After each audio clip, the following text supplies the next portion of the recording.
Okay, welcome everybody, and we are here with Timely Torah. We are taking a look at the parasha and seeing if we are able to find something meaningful and relevant in our lives at a time when there is so much else going on in our lives, clamoring for our attention.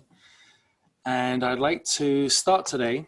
The source sheet, which I have prepared, is actually on the chat bar on my Facebook page. If you're watching a recording of this, you can find it sent out in the weekly email.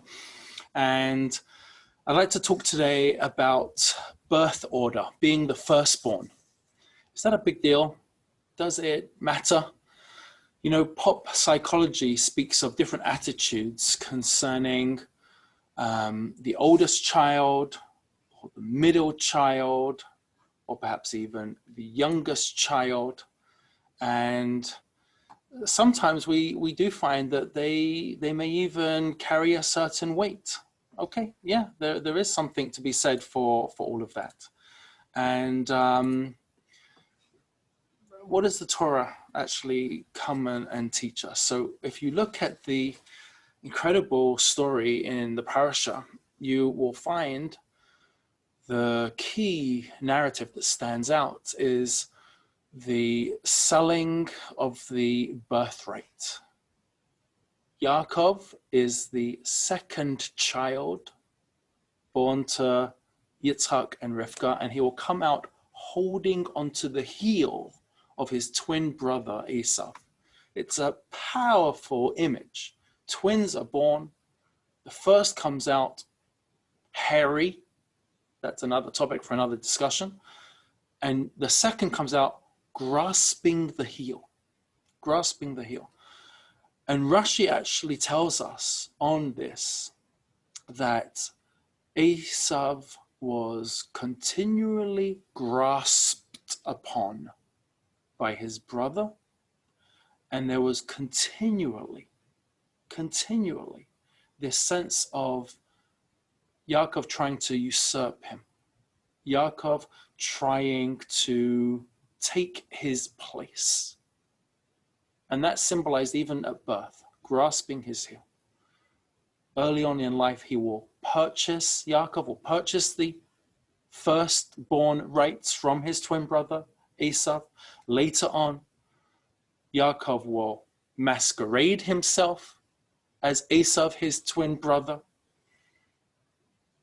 Yaakov, it seems, wants to be his twin brother. But my question here is, does he want to be his twin brother? Does Yaakov want to be Esau? Or does Yaakov want to be the firstborn? And there's a difference there. And so a couple of questions that I'd like to begin with. First of all, does birth order matter? Does birth order matter? Are you watching this, the firstborn? Maybe you are a younger sibling. How do you feel about your older brother or sister? How do you feel about being the firstborn in the family? Do you think about it at all? Which number child are you?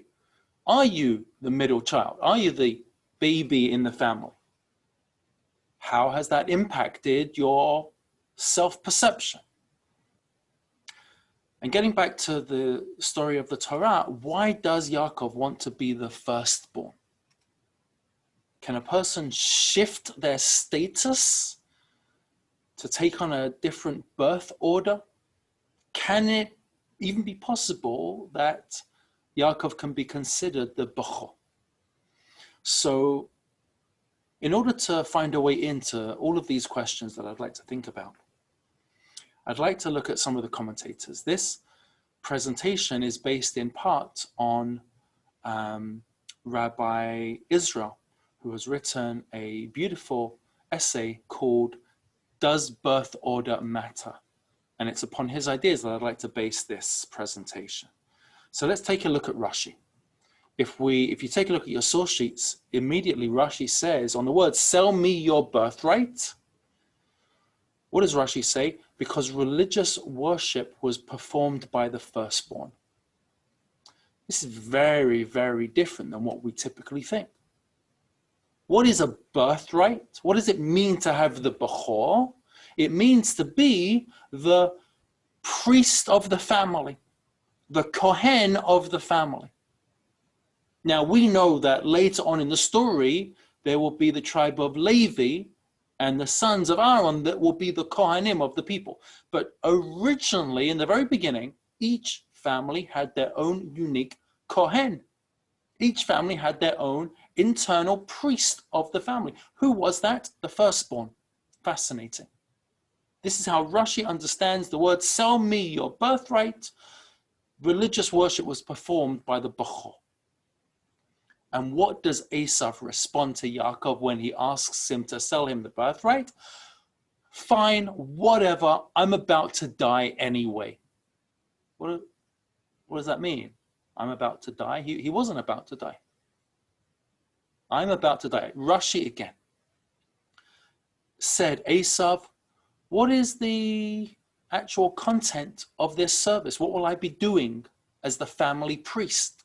And Yaakov replied back to him, there's many warnings, there's many restrictions, there's many penalties involved if you do the wrong thing. There's even a death penalty which is connected to performing the temple service appropriately. You can't get it wrong, you can't mess it up. And Esav responded, I'm going to die as a result of all of this. What do I need it for? And Esav spurned the birthright, and Rashi continues to tell us he ridiculed the entire service of God.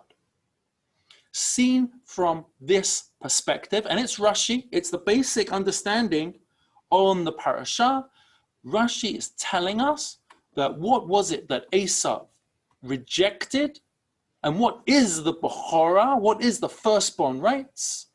It is the firstborn serving as the family priest. This is the role that Yaakov was trying to wrestle away from Esav. He wanted to be the Kohen of the family. Fine. Rashi. Let's take a look at Ramban. Ramban takes a completely different perspective. This is also on your source sheet. Ramban says as follows. The firstborn was to assume the father's position as head of the family with the following honor and requisite respect paid to him by the rest of the younger brothers.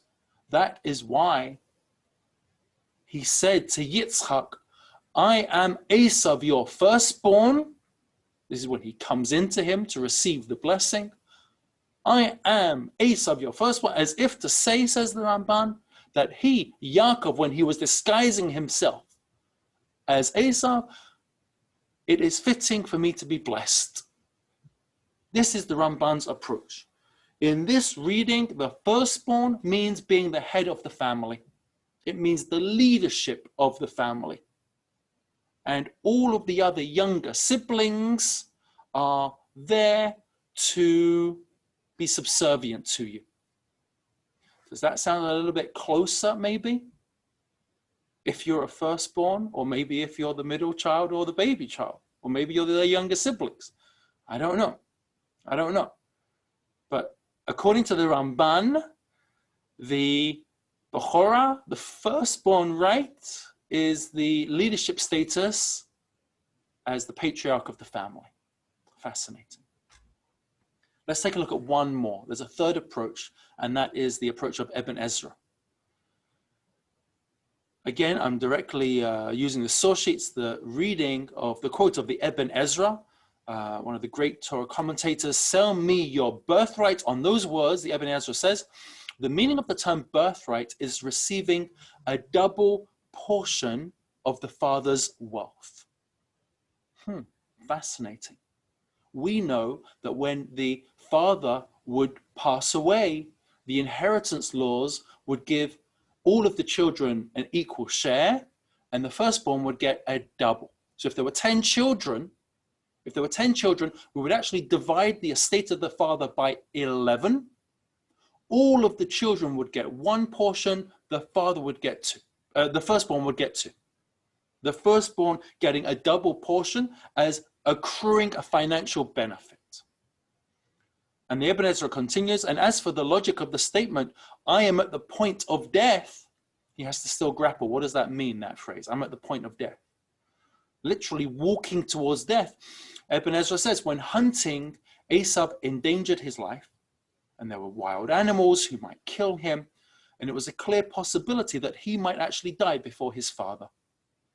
So because he was involved in a risky business, because he was involved in near-death hunting activities, yeah, you know what? No, there's a good possibility I might not even outlast Dad. So what good would it do me to inherit his money upon his death? Whatever. And he spurns the birthright.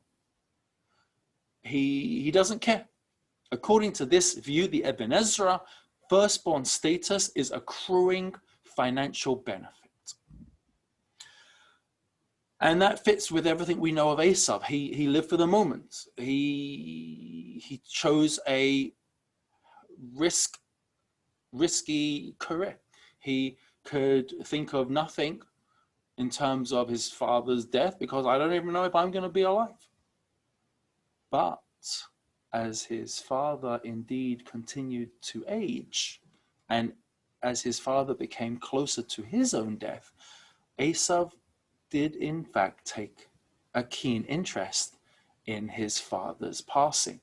At that point, he certainly felt, maybe I will indeed, I'm still around, perhaps inherit double. Now, put all of those thoughts to one side for one moment, because I'd like to share with you a completely different approach to what firstborn might mean. Not what it might mean as such, but rather how the Torah relates to it. We've seen Rashi, we've seen Ramban, we've seen Ebenezer, but now take a look at the Torah.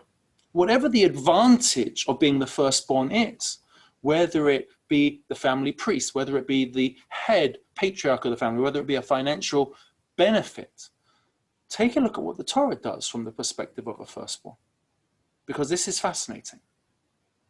Cain is the firstborn, and yet Abel, his brother, is the one who is preferred.